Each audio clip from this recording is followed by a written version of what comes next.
They're bringing drugs, they're bringing crime, they're rapists, and some, I assume, are good people. Poor kids are just as bright and just as talented as white kids. Look at my African American over here. Look at him. Are you the greatest? I mean, you got the first sort of mainstream African American who is articulate and bright and clean and a nice-looking guy. I mean, that's a storybook, man. Donald J. Trump is calling for a total and complete shutdown of Muslims entering the United States. I think it's going to be up to black folks to infuse their agenda into policies that can be enjoyed by others, where this president and his administration, or Biden and his administration, can have some sort of political cover, and we take full advantage of it. When former Vice President Joe Biden appeared on the syndicated radio show The Breakfast Club, in May that is, he questioned whether black voters were really black if they couldn't figure out whether to vote for him or Trump. And we all remember that day. You got more questions, but I tell you, if you have a problem figuring out whether you're for me or Trump, then you ain't black. And then Biden put his foot in his mouth again when he referred to the Latino community as being incredibly diverse compared to the African American community. Now, these statements do mean something, and that is the perception many people have of black voters as a monolith. This perception also extends to the voting bloc of marginalized communities across the country. And that perception can lead to these communities being taken for granted by the Democrats. Some pundits blame black voters for not turning out as much as they did in 2012, although 94% of black women voted for Clinton. Little was made of the fact that 63% of white women voters voted for Trump despite his overt misogyny. And when you're a star, they let you do it. You can do anything. Whatever you want. Grab them by the pussy. You can do anything. So we explore this idea of what to do and how to respond to the presidential election in conversations with artists and activists from the marginalized communities of America. Valeria Fuentes is founder of Roots and Raíces, an activist for Baltimore Voices. Activist Ava Pipitone is a transgender activist. Professor and activist David D. joined us as well from Oakland, as did Indigenous community leader Jennifer Hunt. Marginalized communities are the bellwether for the future of U.S. democracy. We're in the midst of a major political shift. The confluence of the massive interracial movement against racism, spawned by the horrendous murder of George Floyd, along with the COVID pandemic that has changed our very way of living and is being so badly handled by the Trump administration, and the inadequacies of the neoliberal system itself, has intensified the political struggle here in the United States, as white racist nationalists and the right-wing segments of the ruling class are in direct conflict with a growing progressive movement fighting for racial, economic, and social justice. So in that interview on The Breakfast Club, Biden refers to his manifesto for Black America, which focuses on black people's disproportionate numbers in the prison system, and that's good. But that's the limit, it seems, to his policies that focus exclusively on a black agenda. To some activists, like David D., who's based in Oakland, that's fine, in part because substantive systemic reforms seem out of reach. I think it's going to be up to black folks to infuse their agenda into policies that can be enjoyed by others, where this president and his administration, or Biden and his administration, can have some sort of political cover, and we take full advantage of it. So, for example, would student loans be something, the forgiveness of that? Would it be some sort of punitive, some sort of legislation that is punitive towards rogue cops? Would it be developments, housing relief for people in certain communities? I mean, we can go down the list. Ava Pipitone is a transgender activist in Baltimore and agrees that now is the time to think about the fact that Biden isn't Trump. I'm looking at Biden and to support him or not, but in the issues that will affect the trans community, I see him as the most strategic. We have to be behind him. It's simple. We have to put our forces behind him. Some voters, like Valeria Fuentes, founder of Baltimore Voices, are more skeptical of Biden. He's ultimately still the better candidate than what we have right now. But the issue is he really going to help address the problems that affect immigrants? For example, the detention centers right now that are separating families, like what would he do about that?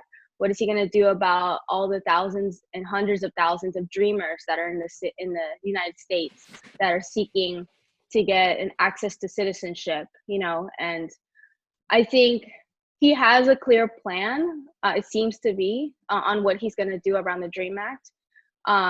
But a lot of it is also what has he done in the past that supports or provides proof that he's going to go for that, right? And with Obama, the same thing happened. He promised a lot of things and it just didn't like end up that way. In the midst of a pandemic, the highest unemployment numbers in the history of the nation, and one of the largest global uprisings against police brutality led by Black Lives Matter, should marginalized communities temper their expectations this election? It is now the time to push for real change. Democracy looks like. This is what democracy looks like. Show me what democracy looks like. This is what democracy looks like. Black lives matter, more justice, more peace. Black lives matter, more justice, more peace. Change name. George Floyd. Change name. George Floyd. Change name. George Floyd. We talked to Jennifer Hunt, a community leader with Native Lifelines, who says the focus should be on real change as Indigenous communities struggle with just getting a seat at the table and having their voice heard. Halito, which means hello. Chim achukma, how are you doing? Say hacheful vet, Jennifer Hunt. My name is Jennifer Hunt, and Chata Siahoki. I am Choctaw. Until recently, the Native American community wasn't even given a box from the Baltimore City Department of Health as an ethnic group or a racial group. So in other words, the COVID numbers were not even being counted for the Native American community. It just continues on the erasure of Native people. And within 24 hours of the health commissioner receiving the letter, we now have a box in the Baltimore City Health Department. Still, Hunt says that the danger of the possibility of another Trump term outweighs the uncertainty of a Biden presidency for Native communities. I have to look at how is it going to impact the elderly with healthcare? Where's healthcare going? Is he really going to get rid of the Affordable Health Care Act? I have relatives that are small business owners. They don't have access to healthcare as I may with my job. So they're really dependent on that Affordable Health Care Act. Women's rights.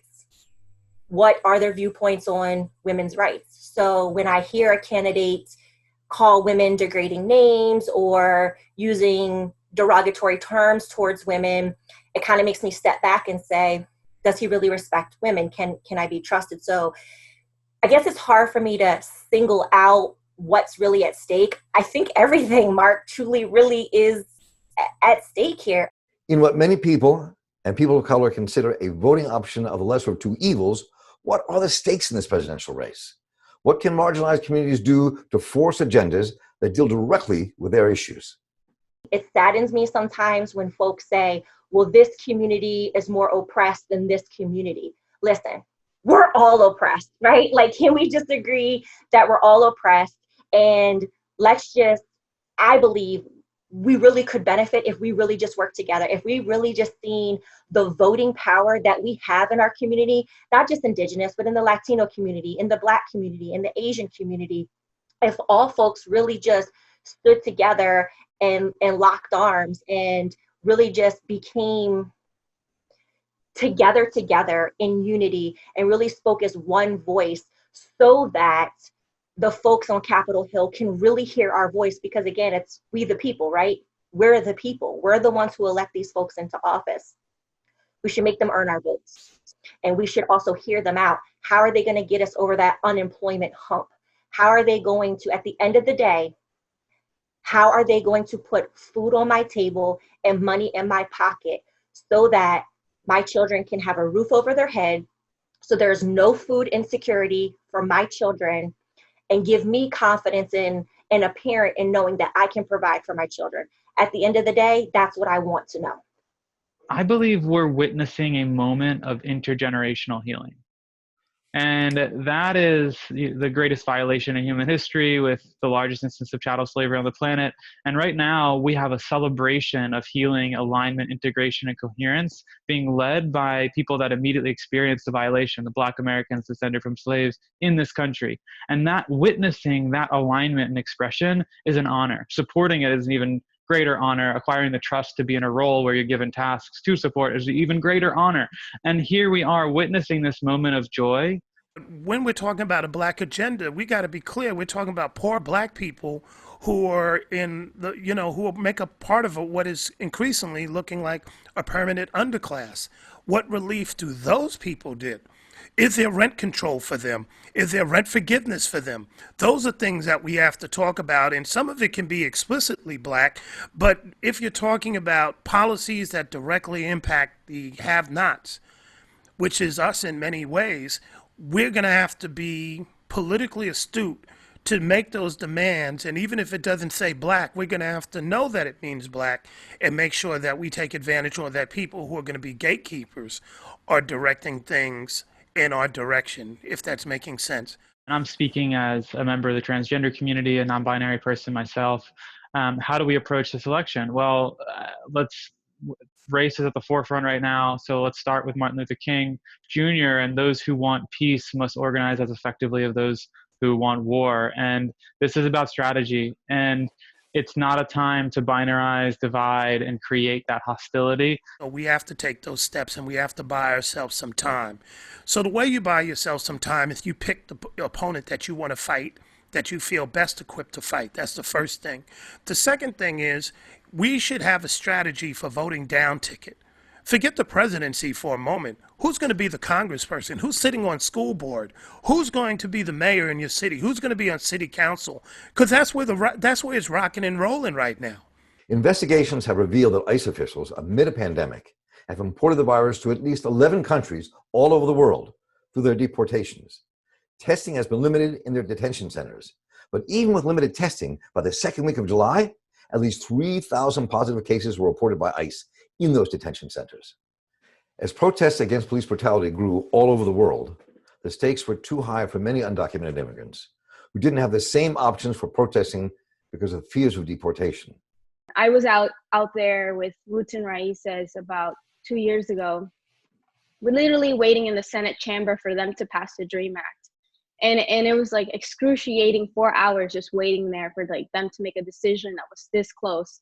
So we raised the question of voting Green or some other independent party, or for that matter, just sitting out and staying at home, saying a pox on all their houses.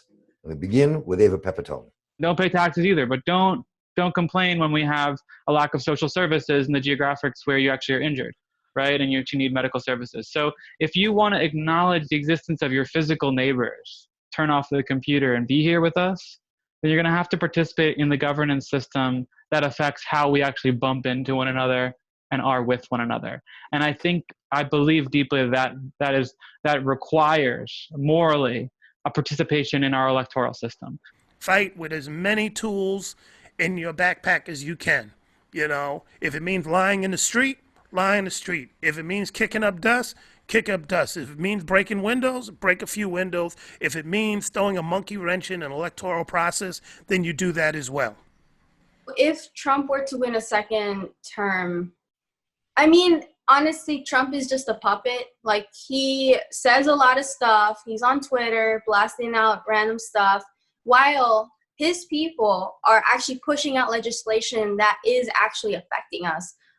Yes, he can do his, executive actions, but really the Senate and Congress and even the judges he's appointing, that's what's actually doing a lot of damage to us. He's awful and all, but those extra elements to it that we're almost ignoring is what's actually affecting us. When this current president first came into office, if you recall, one of the first things he said that he was going to do is he was going to get rid of Affordable Health Care Act, for instance. And I can tell you that for the first time in some of my community members' lives, under the Affordable Health Care Act, they were actually able to have health care for the first time in their life.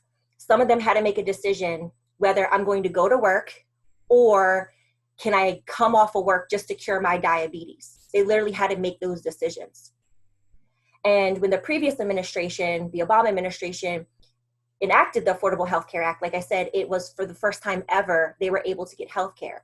So if the current administration was threatening to take that away, most of the folks in my community, they were scared. We don't need that type of money or funding to being taken away from clean air, fresh water. I mean, things that we have literally been fighting for centuries, just the right to our fresh water, for instance. And when you threaten to enact the Keystone Pipeline, that's literally hurting our folks, putting oil and pipelines right through our reservations and right through our drinking water, quite honestly. What we found is that this is not so much a question of Biden or Trump, but that marginalized voices need to be heard and integrated into candidate platforms, because they will be the engine that changes America. Let me just say that the Indigenous community is internally grateful to the Black Lives Matter movement. I personally know of Native people that have been fighting for certain rights and certain sovereignties and certain laws and whatnot, names to be changed, and they weren't. And I have to say that I personally don't feel that if it weren't for the Black Lives Matter movement, that we as Native people wouldn't have seen some of the movement. So I personally have to say thank you to my Black brothers and sisters that are out here fighting, in these streets. And we're removing barriers, we're breaking down old systems, and the potential to experience collaborative belonging is the highest it's ever been. So if anything, these moments of systems change that we're witnessing today are opportunities for the unlocking of a level of genius that has previously been constricted, contained by legacies of institutional racism and really institutionalized trauma. I think we should be very strategic in voting down ticket and putting into place folks who we know and can directly hold accountable. That should be our goal in 2020. Who is going to be the next judge? Is it going to be the judge that goes, I can understand your plight, so I'm not going to declare, I'm not going to rule in favor of your landlord who wants to sue you for not paying back rent? I don't know. It's just kind of like we're tired. I think we're all collectively tired, but we're still pushing forward. And along with Black Lives Matters, we're all pushing for different types of reforms.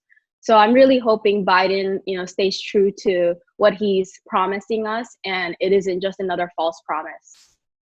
We're living in a precarious moment, but also a time of great hope in the mounting movements in our country that are building. And these voices from the worlds of the marginalized add context and clarity to the moment we find ourselves living with. So thank you all for watching, and we look forward to your thoughts. I'm Mark Steiner, here with producer Erica Blount, saying thank you for the Real News Network. Take care. Thanks a lot for watching. Appreciate it. But do us one more solemn favor. Hit the subscribe button below. You know you want to. Stay up on the videos.